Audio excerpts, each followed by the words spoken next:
Voilà, fin de la journée de travail, c'est l'heure de dessiner.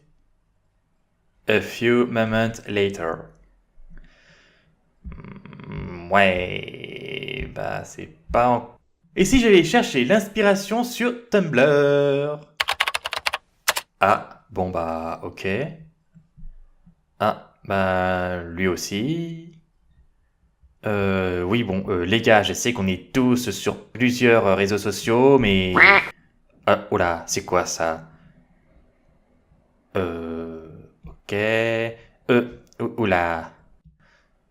Euh, Attendez, mais qu'est-ce qui se passe là? Ah ouais. En fait, ils sont juste tous en train de se barrer de Tumblr. On en est arrivé comment à cette extrémité là? Salutations Fury et non Fury, aujourd'hui une vidéo très spéciale. De nombreux artistes ont en effet prévu de quitter Tumblr directement ou en cas de problème suite à une décision politique de l'application de mini-blogging. Tumblr cherche en effet à reconquérir Apple Store, dont il a été retiré le 16 novembre, au motif que du contenu pédopornographique aurait été découvert. Je n'ai pas tous les éléments en connaissance et je ne vais ni défendre ni attaquer Tumblr sur ce dossier. Je laisse ça à des autorités compétentes. Toujours est-il que Tumblr a décidé de s'attaquer radicalement au problème de contenu pédopornographique. Et comment vont-ils faire? En bannissant tout simplement les contenus à caractère porno. Certes, en retirant tout ce qui peut relever du porno, on supprime aussi le contenu pédopornographique, mais c'est un peu comme jeter le bébé avec l'eau du bain, si j'ose dire, et c'est aussi pour Tumblr se tirer une balle dans le pied si on prend tous les éléments en compte. Déjà, Tumblr était l'appli de partage préférée des communautés LGBT, avec des artistes pros comme des amateurs, des acteurs pros comme des amateurs, et donc la communauté LGBT perd un de ses espaces d'expression privilégiés, sauf les images soft, je vous rassure. Ensuite, les vidéos, GIFs et photos sont concernés, mais on n'autorise plus non plus des créations artistiques montrant des actes charnels ou des sexes, ni des tétons de femmes. Mais ceux des hommes, ça compte pas. Vive l'égalité des sexes! Pourquoi est-ce que je vous parle de ça? Déjà parce que tous les artistes que je suis ont décidé de montrer où on peut les trouver ailleurs, au cas où leur page serait fermée, car jugée à caractère adulte. Ensuite, les hashtags impliquant le mot Fury ne marchent plus. On suppose donc qu'ils ont été classifiés adultes. Et même si je n'ai pas personnellement créé de contenu à caractère adulte pour Tumblr, j'ai partagé une BD de Keovi et Kielgold parlant du fandom Fury, de la découverte des fantasmes, de la découverte de soi, de l'acceptation d'autrui et de la différence, d'acceptation de soi, d'évolution personnelle et sociale, bref, de la vie. Et plutôt que de me parjurer en faisant du ménage dans mon fil d'actualité, je préfère rejoindre le possible exode d'artistes. Et c'est dans ce but que j'ai décidé de vous parler des réseaux sociaux sur lesquels je suis présent et de vous faire découvrir quelques bonnes pépites dans le domaine. Bah, me regardez pas comme ça, hein. Forcément, j'allais parler d'autres réseaux sociaux parce qu'on quitte Tumblr. Oui, ok, je fais ma promo personnelle au passage, vous êtes content? Tous les liens seront présents en description. Et donc, sans plus attendre, allons voir ailleurs si j'y suis. Ouah, comme c'est trop incroyable!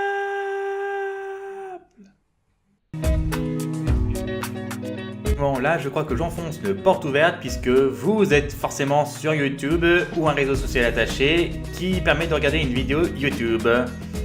Donc, YouTube permet de s'exprimer sur beaucoup de choses, même si l'article 13, je vais en parler longtemps encore celui-là, va forcer de nombreux YouTubeurs à faire autre chose sous peine de finir ruinés. Car oui, on peut s'y faire de l'argent, à condition d'avoir une base de viewers solide qui n'utilise pas AdBlock. J'ai d'ailleurs supprimé l'utilisation d'AdBlock sur YouTube juste pour ça. De ne pas se faire voler sa monétisation par des possesseurs de droits d'utilisation peu scrupuleux. Je n'ai pas encore monétisé ma chaîne, mais si jamais à l'avenir vous êtes assez nombreux, vous serez prévenus, promis. La principale raison pour laquelle je me suis mis à YouTube, c'est simplement parce que j'adore ce média, notamment y perdre du temps. Alors autant joindre l'utile à l'agréable en créant des vidéos comme j'aime en regarder. Je pensais que ça me motiverait en outre à créer plus de contenu. Bah c'est pas encore ça.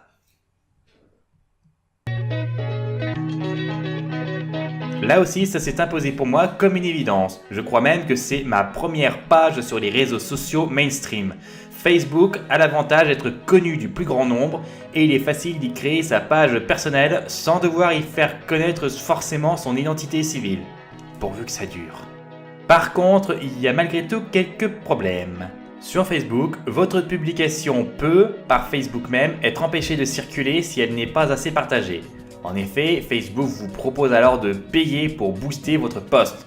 Mais bon, si on sait communiquer et se vendre, alors ce n'est pas un gros problème. D'autant que de nombreuses communautés de fans sont actives pour aider un artiste à se faire connaître. Autre problème, il existe des utilisateurs qui, pour peu que vous sortiez un peu de la norme, vont tenter de vous pourrir l'existence. L'utilisateur Nawak, qui fait beaucoup de caricatures politiques, en fait les frais et a partagé un article où il parle très bien de ce problème d'harcèlement toxique au point d'être prêt à rendre les pinceaux pour se sentir plus en sécurité. Bon, je reste sur Facebook, mais continuons notre tour des réseaux sociaux. Ici, on parle de la zone d'accueil des migrants qui fuient la misère de Tumblr. Allez, lui c'est suivi, passons au 373e artiste followé sur Tumblr. Oh, il est aussi sur Twitter. Ah bah, c'est pratique, Mais par ça, Twitter a beaucoup d'avantages. D'abord, pour voir ce que tweet une personne, il faut y être abonné ou le rechercher. Aussi connu que Facebook, il faut suivre un peu plus le réseau social pour ne rien manquer, mais la brièveté des messages permet d'aller généralement vite. Et puis, c'est là que j'y regarde des vidéos d'animaux trop choupis quand j'en ai marre des gilets jaunes sur Facebook. Sinon, Twitter, c'est un site où le partage permet de garder une bonne trace du tweet original. Sur Tumblr, un cœur est connu par le créateur de l'application originelle et on peut voir le nombre de partages qu'a reçu une production, voire des commentaires, mais c'est presque tout pareil sur Twitter en fait, comme sur Tumblr. On ne gagne qu'à récupérer le contenu adulte qui ne sera peut-être pas censuré sitôt. Oui, alors Instagram, c'était surtout une initiative que j'ai prise à l'approche de Linktober 2018 pour partager aussi sur ce réseau social. Sauf que ce n'est pas aussi pratique que je l'imaginais. En effet, pour partager une image sur cette appli, le plus pratique reste de prendre une photo avec son smartphone, de la partager sur Insta avec un éventuel filtre pour rendre le tout un peu plus glamour. Mais c'est vraiment moins pratique quand on veut partager une image depuis son PC. Si parmi vous des gens savent comment contourner le problème, je suis preneur, vous serez trop géniaux. Attention, ici on parle d'un site internet un peu plus sensible. L'avantage premier est l'existence d'un superbe filtre SFW, Safe for Watch, qui permet de ne pas voir le contenu à caractère pornographique qui pullule sur ce site. Pornographique ou adulte, parce qu'il y a des trucs gore aussi.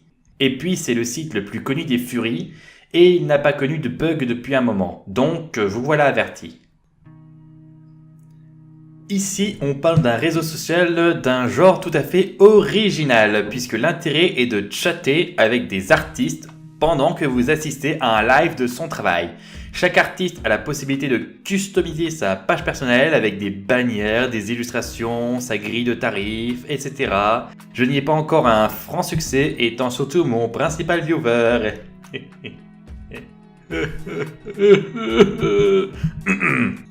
Autre avantage, Picarto est disponible sur l'Apple Store et téléchargeable sur mobile, pourvu que ça dure.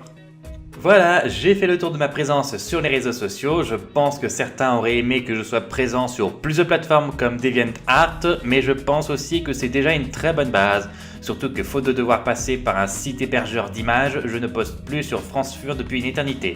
Ce qui conclut la vidéo du jour, j'espère qu'elle vous aura plu. N'hésitez pas à mettre le pouce bleu, à commenter et à partager. On se retrouve bientôt sur les réseaux sociaux. D'ici là, portez-vous bien!